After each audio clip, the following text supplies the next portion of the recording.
All right. Good day and good evening, ladies and gentlemen. Welcome to a special Happy Thanksgiving 2018 podcast. I'm keeping it short. I'm keeping it sweet. We have many more shows in the tank. I just want to record a special one here for this holiday season.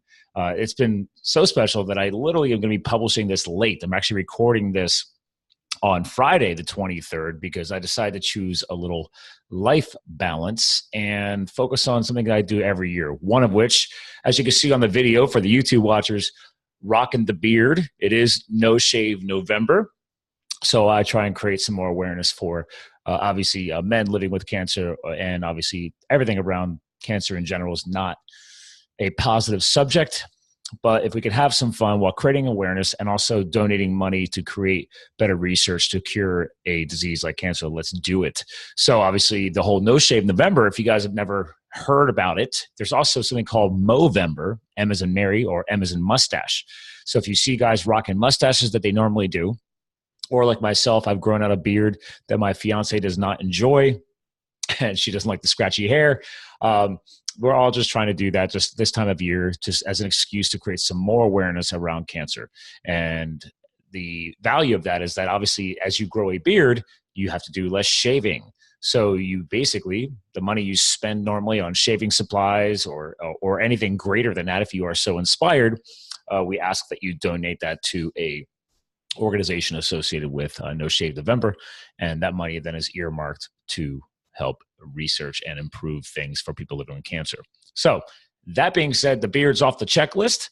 I wanted to record this a couple days ago, but just so you guys know, for newer listeners of the show, this time of year here in the USA, we have Thanksgiving.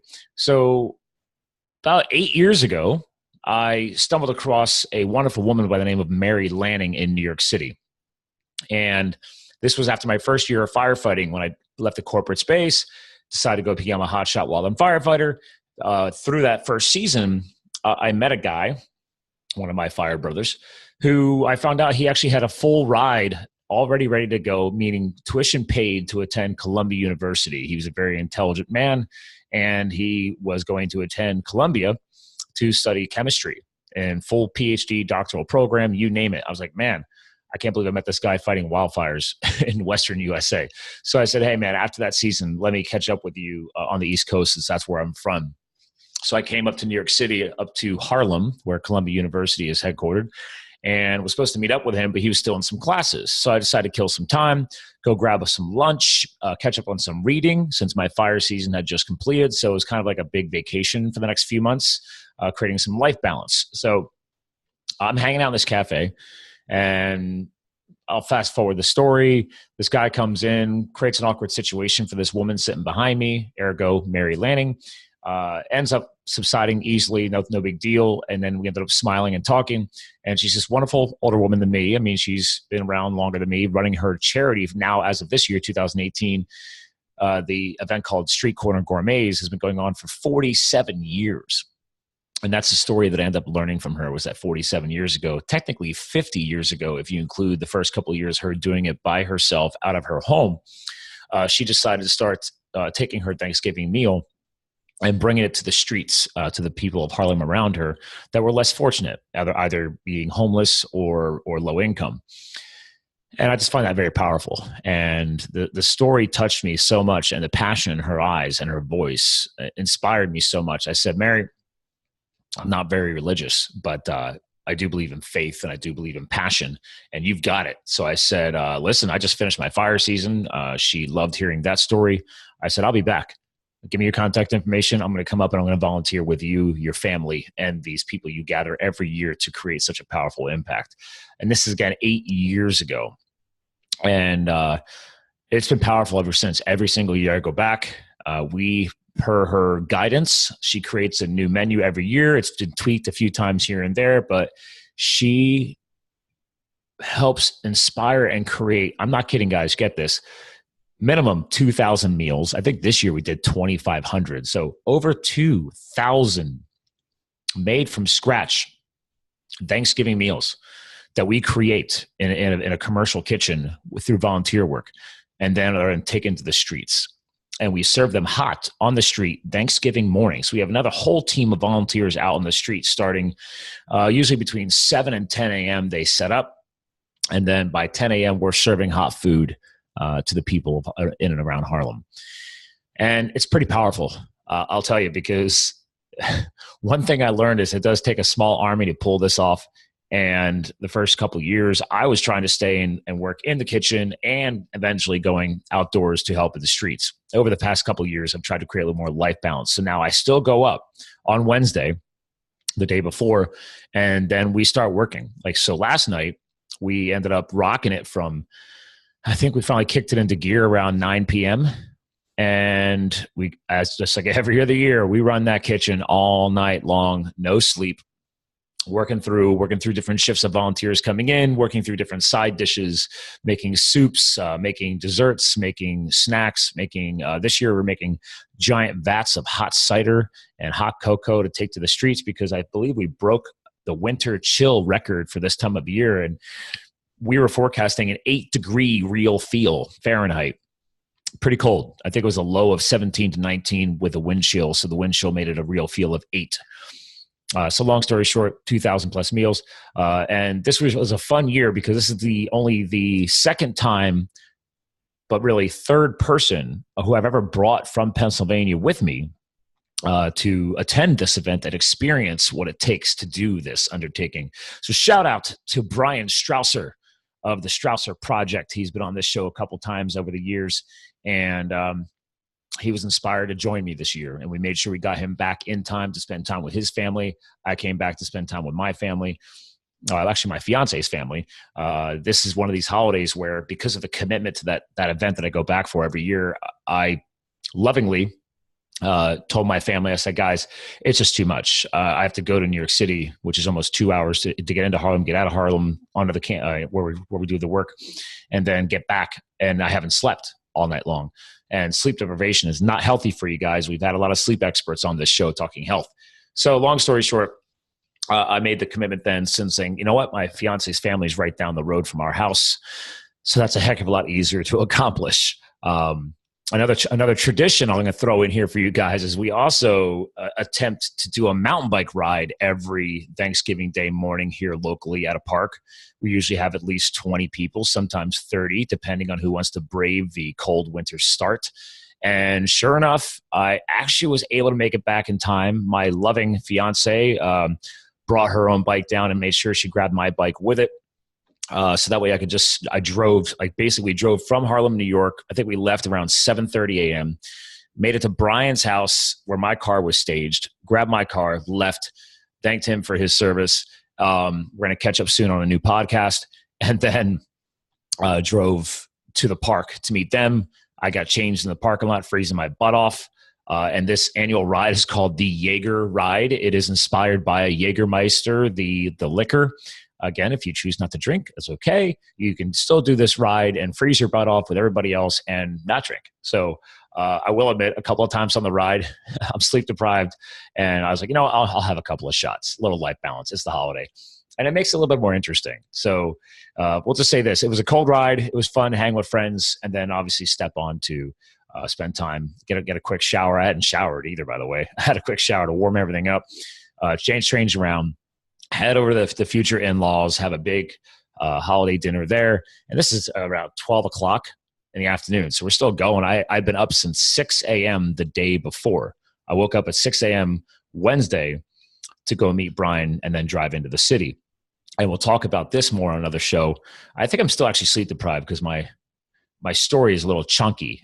But anyway, I met Brian because we changed up this year. Instead of going straight to the event, he had his own powerful event that we're going to bring up on one of our upcoming shows, where there is a powerful organization out of New York ever since 9/11 and the loss of the Twin Towers and the thousands of people and the thousands of first responders who had died. An organization rose from the ashes of the Stephen Siller Foundation, which gives back to first responders, police, military, amputees, you name it.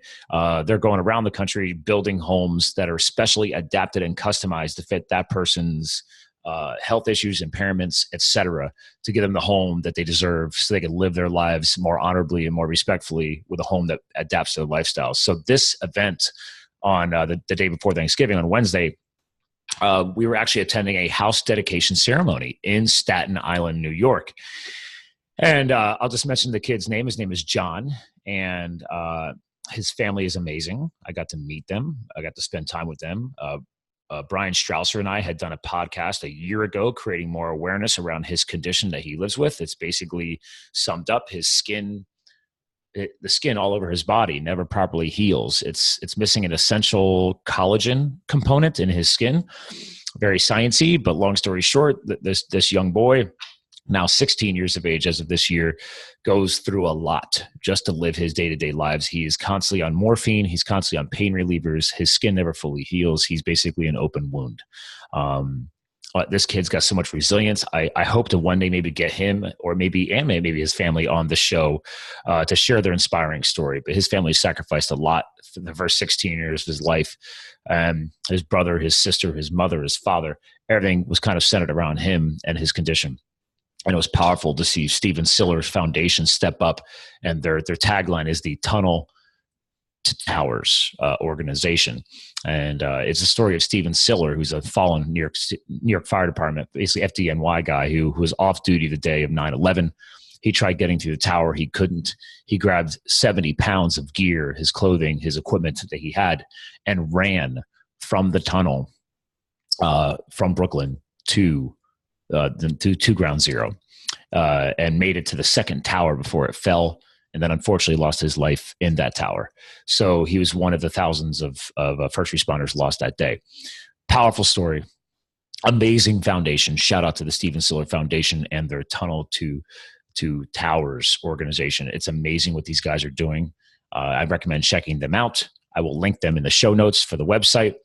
But just it's amazing. These guys stepped up. This is the first time they supported a non-responder family. This basically a civilian, and they built an entire brand new home for this family. They were invited in to see what they could do to possibly remodel or fix his prior home. The president and CEO of this foundation said, "Sorry guys, I can't help you. Shortened up, your house sucks. So I'm just going to buy it, and we're going to build you a new house down the road." And okay, guys, I'm going to save the rest of this when we bring on Brian, because it's just inspiring. And he could talk to this way better than I can. I don't want to take any more out of the wins out of his sales and how he's connected with this family. His uncle's family lives down the road. They are heavily involved. His aunt is actually on the board of the organization around this his condition.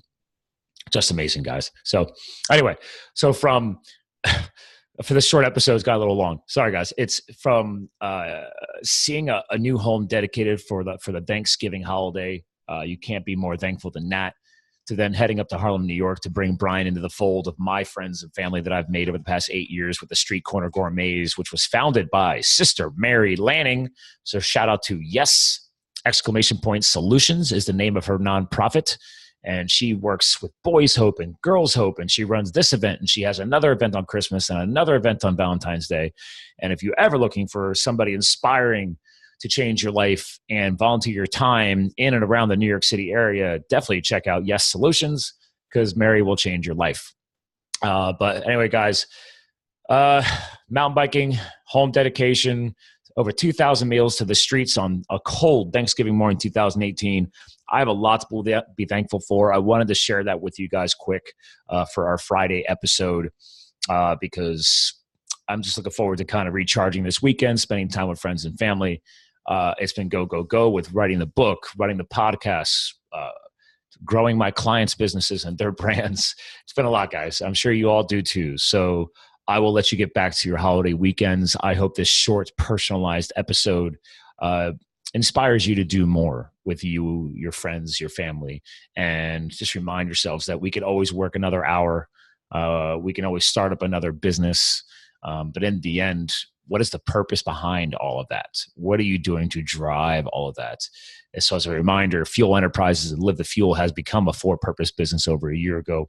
I hard code a percentage of the gross income of everything that I do that gets set aside for nonprofit activities. So if you don't have a lot of money to donate, Maybe you take a page out of this book, what Brian and I got to do this weekend, and volunteer and donate your time.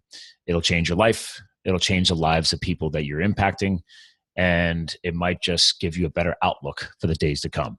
So again, to my USA based listeners, thank you for listening. Thank you for celebrating your own happy Thanksgiving every single year with your friends and your family. And to my non-USA listeners, obviously, I hope this holiday that we have here inspires you, or maybe this episode inspires you to do more in your community. Talk to you guys again soon, guys. Again, we're here to fuel your health, your business, your lifestyle. Later.